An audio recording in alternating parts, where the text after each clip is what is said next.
కృపా సత్య సంపూర్ణమైనటువంటి దేవునికి స్తోత్రాలు. పరిశుద్ధులైన మీకు అందరికీ వందనాలు చెల్లిస్తున్నాను. మనం నిన్నటిదాన ప్రవచనం అంటే ఏంటి అనే విషయాన్ని గురించి ఆలోచన చేసాం. అసలు ప్రవచనం అంటే జరగబోయే దానిని ఒక ప్రవక్త ద్వారా ముందుగా తెలియజేసేదాన్ని ప్రవచనం అంటారని మనం నిన్న నేర్చుకున్నాం. ఎందుకంటే దేవుడు భవిష్యత్తులో చేయబోయేటువంటి కార్యాలు ఏవైతే ఉన్నాయో ఆ కార్యాలని ముందుగా తన ప్రజలకి తెలియజేయడానికి ఒక ప్రవక్తను ఎన్నుకుంటాడు. ఆ ప్రవక్త ద్వారా తన యొక్క జనాంగానికి ఆ విషయాలు నేను చేయబోతున్నాను, మీరు జాగ్రత్తగా ఉండండి, నేను చేయబోతున్నాను, ఇలా ఉంటుంది, నేను చేయబోతున్నాను అని ముందుగా తెలియజేసేదాన్ని ప్రవచనం అంటారని, ఆ యొక్క ప్రవచనాన్ని ప్రవచించిన వ్యక్తిని ప్రవక్త అంటారని, ఆ యొక్క ప్రవచనం అది నిజమైన ప్రవచనం తెలియాలంటే అది దేవుడు చెప్పి ఉండాలి, ఆ తర్వాత అది భవిష్యత్తులో నెరవేరి ఉండాలి, అది ప్రవక్త ద్వారా ప్రకటించబడి ఉండాలనేటువంటి విషయాలని మనం తెలుసుకున్నాం. అసలు ఈ వాక్యాలన్నీ మనం చదివేటప్పుడు మనం పేతురు పత్రికలో నుంచి 2వ పత్రిక 1వ అధ్యాయం 20వ వచనంలో నుంచి మనం ఆలోచన కూడా చేసాం. ఏం ఆలోచన చేసాం? ఒకడు తన ఊహను బట్టి చెప్పడం వల్ల లేఖనంలో ఏ ప్రవచనం పుట్టదని మనం గ్రహించుకోవాలి అనేటువంటి విషయాన్ని మనం ఆలోచన చేసాం. ఇది దేవుని నోటి నుండి వచ్చినటువంటి సందేశము అని మనం ఈ విషయాలన్నిటిని నేను ఆలోచన చేశాం. ఆ యొక్క ప్రవచనాన్ని కూడా ఒకదాన్ని మనం ఎగ్జాంపుల్గా చూడడం జరిగింది. అయితే ఇప్పుడు ఆ ప్రవచనాలు ఎన్ని రకాలు ఉన్నాయి, అవి ఏ రీతిగా నెరవేర్చబడ్డాయని కొన్నింటిని మనం ఎగ్జాంపుల్గా ఆలోచించేద్దాం. పరిశుద్ధ గ్రంథం నుంచి ప్రవచనము నెరవేర్చబడే విధానము ఏమిటి అనేది ఇప్పుడు మనం తెలుసుకునేటువంటి విషయం. ఈ ప్రవచనము దేవుని ద్వారా ప్రవచించబడినటువంటి ప్రవచనం ఏదైతే ఉందో అది నెరవేర్చేటువంటి విషయంలో 2 రకాలుగా నెరవేర్చడం జరుగుతుంది. ఒకటి ప్రత్యక్ష విధానంలో నెరవేర్చడం జరుగుతుంది, 2 పరోక్ష విధానంలో నెరవేర్చడం జరుగుతుంది. ప్రత్యక్ష విధానం అంటే దేవుడు ఇక్కడ ఏదైతే చెప్పాడో దాన్ని అక్కడ చేసుంటాడో అది ఇక్కడ చెప్పిన దానికి అక్కడ చెప్పిన దానికి ఎగ్జాక్ట్గా వాక్యంతో సహా కరెక్ట్గా అది పోలిక సరిపోతుంది. పరోక్ష విధానం అంటే చెప్పినటువంటి ప్రవచనం ఏదైతే ఉందో అది నెరవేరేటప్పుడు ఇండైరెక్ట్గా చెప్పడం జరుగుతుంది, అంటే ఇండైరెక్ట్గా దాన్ని ఎక్స్ప్లెయిన్ చేయడం జరుగుతుంది. దానిని పరోక్ష విధానం అంటారు. అయితే ప్రత్యక్ష విధానం ఇండైరెక్ట్ కాదు, పరోక్ష విధానం డైరెక్ట్ కాదు అనే విషయాన్ని మనం ఆలోచించాలి. కాబట్టి ఇప్పుడు ఈ ప్రత్యక్ష విధానం అనేది ఏదైతే ఉందో డైరెక్ట్గా దాని గురించి పరిశుద్ధ గ్రంథంలో ఒక 2 విషయాలు ఆలోచన చేసి తర్వాత పరోక్ష విధానం ఇండైరెక్ట్గా అనే దాన్ని మనం ఆలోచించేద్దాం. మొదటగా పరిశుద్ధ గ్రంథం నుంచి మీకా ప్రవక్త రాసింది 5వ అధ్యాయం 2వ వచనం ఒకసారి మనం చదువుకుందాం. నేను చదువుతాను, చూడండి. చదివేటప్పుడు దీన్ని శ్రద్ధగా మీరు గమనించినట్లయితే ప్రత్యక్ష విధానం నెరవేర్పు ఏ విధంగా ఉంటుంది, పరోక్ష విధానం నెరవేర్పు ఏ విధంగా ఉంటుంది అనేటువంటి విషయం మీకు అర్థమవుతుంది. మీకా 5వ అధ్యాయం 2వ వచనం. బెత్లెహేము ఎఫ్రతా యోదావారి కుటుంబములలో నీవు స్వల్ప గ్రామమైనను నా కొరకు ఇశ్రాయేలును ఏలబోవాడు నీలో నుంచి వచ్చును. పురాతన కాలం మొదలుకొని శాశ్వత కాలము ఆయన ప్రత్యక్షమగుచుండెను. ఇది మీకా గారి ద్వారా చెప్పబడినటువంటి ప్రవచనము. యూదా దేశపు బెత్లెహేము ఎఫ్రతా యోదావారి కుటుంబంలో స్వల్పమైన దాని కాదు, ఇశ్రాయేలుని ఏలబోవాడు నీలో నుంచి వస్తాడు అని చెప్పడం ఈ యొక్క ప్రవచనం ఉద్దేశం. ఈ యొక్క ప్రవచనం నెరవేర్పు ఎక్కడ జరిగింది అనేటువంటి విషయాన్ని మనం ఆలోచిస్తే పరిశుద్ధ గ్రంథం నుంచి మనం క్రొత్త నిబంధనలోనికి వెళ్దాం. మత్తయి సువార్త 2వ అధ్యాయం 5వ వచనాన్ని మనం గమనిస్తే దాని నెరవేర్పు ఏంటనేది మనకు అర్థమవుతుంది. యోదయ బెత్లెహేములనే ఎలయనగా యోదయ దేశపు బెత్లెహేమా, నీవు యూదా ప్రధానులలో ఎంత మాత్రమును అల్పమైన దానవు కావు, ఇశ్రాయేలును నా ప్రజలను పరిపాలించు అధిపతి నీలో నుండి వచ్చును అని ప్రవక్త ద్వారా వ్రాయబడి ఉన్నదనిది. మనం ఈ 2 విషయాల్ని ఆలోచన చేస్తే దాదాపుగా అక్కడ చెప్పబడినటువంటి ప్రవచనం ఏదైతే ఉందో ఖచ్చితంగా దాని నెరవేర్పు కూడా అదే విధంగా ఉంది అనేటువంటి విషయాన్ని మనం ఆలోచించవచ్చు. బెత్లెహేము ఎఫ్రాతా, యూదా వారిని ఏలబోయేటువంటి వాడు, ఇశ్రాయేలుని ఏలబోయేటువంటి వాడు. ఇక్కడ మత్తయి సువార్తలోకి వచ్చేస్తే యూదా ప్రధానులు ఎంత మాత్రం అల్పమైనదనో కాదు, ఇశ్రాయేల్ ప్రజల్ని ఏలబోయేటువంటి అధిపతి నీలో నుంచి వస్తాడు. ఈ రెండు వచనాల్ని మనం సింక్ చేసి చూస్తే దాదాపుగా 100% కరెక్ట్గా యాప్ట్ అవుతాయి. అక్కడ ప్రవచనం ఏదైతే చెప్పబడిందో దాని నెరవేర్పు కూడా ఎగ్జాక్ట్గా అదే విధంగా ఉన్నట్టుగా మనం ఇక్కడ గమనించవచ్చు. డైరెక్ట్గా ఉంది ప్రవచనము, దాని నెరవేర్పు అని అయితే అది ఖచ్చితంగా ప్రత్యక్ష విధానం అని ఆలోచించాలి. అంటే ఒక ప్రవచనం నెరవేర్చేది దేవుడు ప్రత్యక్షంగా నెరవేర్చాడు అనేటువంటి విషయం మనం ఆలోచన చేయాలి. ఆ తర్వాత మరొక వచనం మనం చూస్తే పరిశుద్ధ గ్రంథం నుంచి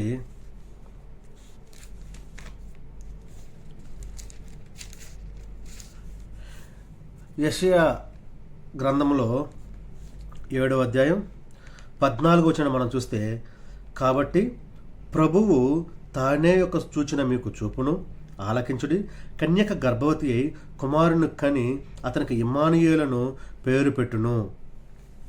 ఈ యొక్క వచనాన్ని మనం జాగ్రత్తగా పరిశీలన చేస్తే దీని నెరవేర్పు ఏ విధంగా ఉందో కూడా మనకు ఖచ్చితంగా అర్థమవుతుంది. మత్తయి సువార్తలోకి వెళ్దాం. దీని నెరవేర్పు గురించి 1వ అధ్యాయం 21, 22, 23 అన్ని వచనాలు నేను చదువుతాను చూడండి. ఆమె ఒక కుమారుని కనును, తన ప్రజలను వారి పాపముల నుండి ఆయన రక్షించును, కనుక ఆయనకు యేసు అని పేరు పెట్టుదురను. ఇదిగో కన్యక గర్భవతి కుమారుని కనును, ఆయనకు ఇమ్మానుయేలుని పేరు పెట్టుదురు అని ప్రభువు తన ప్రవక్త ద్వారా పలికిన మాట నెరవేరినట్లు ఇదంతయు జరిగెను. ఇమ్మానుయేలుని పేరునకు భాషాంతరమున దేవుడు మనకు తోడు. ఈ యొక్క చెప్పబడినటువంటి యెషయా గ్రంథం 7:14, మత్తయి సువార్త 1వ అధ్యాయం 22, 23 వచనాలు చూస్తే దాదాపుగా ఒకేలాగుంటాయి. కన్యక గర్భవతి కుమారుని కంటాది, అతనికి ఇమ్మానుయేలుని పేరు పెట్టుదు.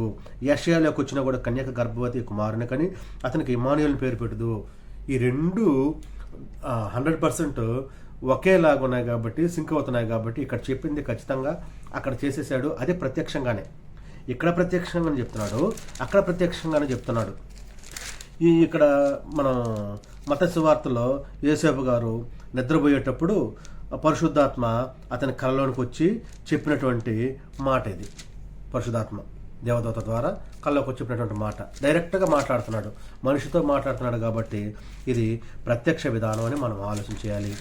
ఆ తర్వాత మనం అనుకున్నట్టుగా ఇంకొకటి పరోక్ష విధానం ఉంది. ఈ యొక్క పరోక్ష విధానాన్ని గురించి కూడా మన పరిశుద్ధ గ్రంథం నుంచి ఒక 2 విషయాలు మనం ధ్యానం చేద్దాం.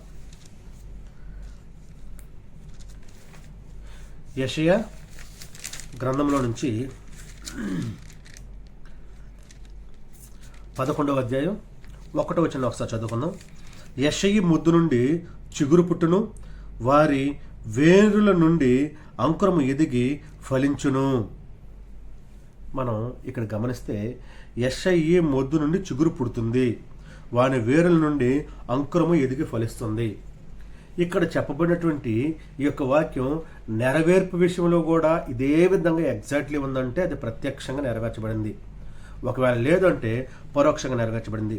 దీని యొక్క నెరవేర్పుని మనం ఆలోచన చేస్తే మత్తయి సువార్త 2వ అధ్యాయం 15వ వచనాన్ని మనం ఆలోచన చేస్తే, అప్పుడు అతడు లేచి రాత్రివేళ శిశువును తల్లిని తోడుకుని ఐగుప్తునకు వెళ్ళి ఐగుప్తులో నేను నా కుమారుని పిలిచితిని అనే ప్రవక్త ద్వారా ప్రభు సెలవిచ్చిన మాట నెరవేర్చబడినట్లు హేరోదు మరణము వరకు అక్కడ ఉండెను.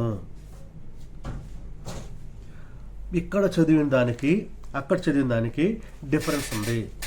యెషయి మొద్దు నుండి చిగురు పుడతాది అని చెప్పబడింది. ఇక్కడ దాని నెరవేర్పుగా ఐగుప్తుల నుండి నా కుమారుని పిలిచితిని అని ఉంది. అంటే కొంచెం క్రిటికల్గా టిపికల్గా ఉంటుంది. అక్కడ చెప్పబడింది ఇక్కడ చెప్పబడింది రెండు ఒకటే. ఎందుకంటే ఆ ప్రవచనం యొక్క నెరవేర్పై ఇక్కడ జరిగింది. కానీ పరోక్షంగా చెప్పేటప్పుడు దాని వివరణ వేరుగా ఉంటుంది, మనం అర్థం చేసుకోవడానికి కష్టంగా ఉంటుంది. చెప్పబడినటువంటి ఆ యొక్క సందర్భంలో డైరెక్ట్గా మనిషితో కాకుండా ఆ యొక్క సంఘటన ద్వారా అక్కడ జరిగినటువంటి సంఘటన ద్వారా దాన్ని దేవుడు మనకు అర్థమయ్యేలాగా ఎక్స్ప్లెయిన్ చేస్తున్నాడు. కాబట్టి ఈ విధానం పరోక్ష విధానం అని మనం ఆలోచన చేయాలి. అంటే మనిషితో కాకుండా ఒక సంఘటన ద్వారా తెలియజేయడము, అది పరోక్ష విధానం. అలాగే మరొక పరోక్ష విధానానికి సంబంధించి మరొక వచనం మనం ఆలోచించేద్దాం. ఇర్మియా ప్రవక్త ద్వారా ఒక వచనాన్ని ఆలోచించేద్దాం. ఇర్మియా 31:15 మనం చదివితే, యెహోవా ఈలాగు సెలవిచ్చుచున్నాడు, ఆలకించుడి, రామాలో అంగలార్పును మహారోదనయు వినబడుచున్నవి. రాహేలు తన పిల్లలను గూర్చి ఏడ్చుచున్నది, ఆమె పిల్లలు లేకపోయినందున ఆమె వారిని గూర్చి ఓదార్పు నల్లుకున్నది. యెహోవా ఈ ఆజ్ఞ ఇచ్చుచున్నాడు, ఏడవక ఊరుకునుము, కన్నులు విడుచుట మానము, నీ క్రియ సఫలమై జనులు శత్రువుని దేశం నుండి తిరిగి వచ్చేదురు. ఇదే యెహోవా వాక్కు. ఇక్కడ చదవబడినటువంటి ఈ యొక్క వచనాన్ని మనం ఆలోచన చేస్తే, రామాలో అంగలార్పు మహారోదన ధ్వని వినబడుచున్నవి, రాహేల్ తన పిల్లల గూర్చి ఏడ్చుచున్నది. ప్రత్యక్ష విధానంలో ప్రవచన నెరవేర్పు వేరు, ఇది పరోక్ష విధానంలో ప్రవచన యొక్క నెరవేర్పును మనం ఆలోచన చేస్తాం. ఈ యొక్క పరోక్ష విధానంలో జరిగేటువంటిది ఏంటంటే, ఒక సంఘటన ద్వారా పరోక్షంగా మనకు తెలియజేయబడుతుంది. డైరెక్ట్గా మనిషి ద్వారా తెలియజేయబడడం లే, సంఘటన జరుగుతుంది, ఆ సంఘటనలో నుంచి మనం ఆలోచన చేయాల్సినటువంటి ఆంతర్యం అది. దాని నెరవేర్పును మనం ఆలోచన చేస్తే, మత్తయి సువార్త 2వ అధ్యాయం 17వ వచనంలోనికి వెళ్తే, రామాలో అంగలార్పు వినబడిను, ఏడ్పును మహారోదన ధ్వని కలిగను, రాహేలు తన పిల్లల విషయమై ఏడ్చుచు వారు లేనందున ఓదార్పు నందనలపై ఉండేనని ప్రవక్త అయిన ఇర్మియా ద్వారా చెప్పబడిన వాక్యము నెరవేరను. ప్రియమైనటువంటి సహోదరి సహోదరులారా, మనం ఇక్కడ ఆలోచన చేయాల్సింది, అక్కడ ఇక్కడ రెండు చెప్పబడినటువంటి ప్రవచనాలు దాదాపుగా ఒకటిగా ఉన్నాయి. కానీ ఇక్కడ డైరెక్ట్గా మనిషితో చెప్పట్లేదు, ఒక సంఘటన ద్వారా మనకు అర్థమవుతుంది. ఏంటి అంటే, ప్రభువారు పుట్టిన తర్వాత ఈ రాజు ఇంకా ఆయన రాజు కాదు, ఆయన ఉన్నాడు, ఇంకొక వేరొక రాజు వస్తున్నాడని జ్ఞానులు పంపించిన తర్వాత వారు అక్కడికి వెళ్ళి దేవుని యొక్క దూత ద్వారా చెప్పబడడంతో వేరే ప్రదేశానికి, వేరే దారిలో, వేరే మార్గం గుండా వెళ్ళిపోవడం, వారు వెళ్ళిపోయిన తరువాత వారు ఇతను మోసం చేశారని హేరోదు రాజు గ్రహించి అక్కడ బెత్లెహేములో దాని చుట్టుపక్కల పరిసర ప్రాంతాలన్నింటిలో 2 సంవత్సరాల లోపు పిల్లలందరినీ, 2 సంవత్సరాల మొదలుకొని అంటే దాని లోపు పిల్లలందరినీ చంపేయమని చెప్పడం మగపిల్లల్ని జరిగింది. అలా జరిగినప్పుడు అక్కడ యేసు ప్రభు వారు తండ్రి అయినటువంటి యేసేపుకి ముందుగానే దూత ద్వారా తెలియజేయబడినటువంటి విషయాన్ని బట్టి వారు వెళ్ళిపోవడము, ఆ తరువాత ఆ రామాల్లో అందరి 2 సంవత్సరాల లోపు పిల్లలందరినీ చంపేయడము అనేది అది ఒక సంఘటన. ఆ యొక్క సంఘటన ద్వారా మనకు ఇప్పుడు అర్థమవుతుంది, రామాల్లో అంగలార్పు వినబడింది అనేటువంటి విషయము, ఏడ్పు వినబడింది అనేటువంటి విషయం. కాబట్టి ఇది సంఘటన ద్వారా మనకు తెలియబడింది. కాబట్టి ఇది పరోక్షమైనటువంటి విధానంలో ప్రవచనం నెరవేర్పు. ఇప్పుడు చెప్పబడినటువంటి ఈ 2 విషయాలు బట్టి మనం ఆలోచన చేయాల్సింది ఏంటంటే, ఒక సంఘటన ద్వారా మనకు దేవుడు ప్రవచనాన్ని నెరవేర్చాడు కాబట్టి ఇది పరోక్ష విధానం. ముందు చెప్పబడినటువంటి 2 వచనాలు మనం చదువుకున్నాం. ఆ 2 వచనాల్లో చెప్పబడింది ఏంటంటే, డైరెక్ట్గా మనిషితో మాట్లాడి చెప్తున్నాడు కాబట్టి అది ప్రత్యక్షంగా ప్రవచనం నెరవేర్పు అనేటువంటి విషయాన్ని మనం ఆలోచన చేయాలని మీకు ప్రేమతో తెలియజేస్తూ ఉంటున్నాను.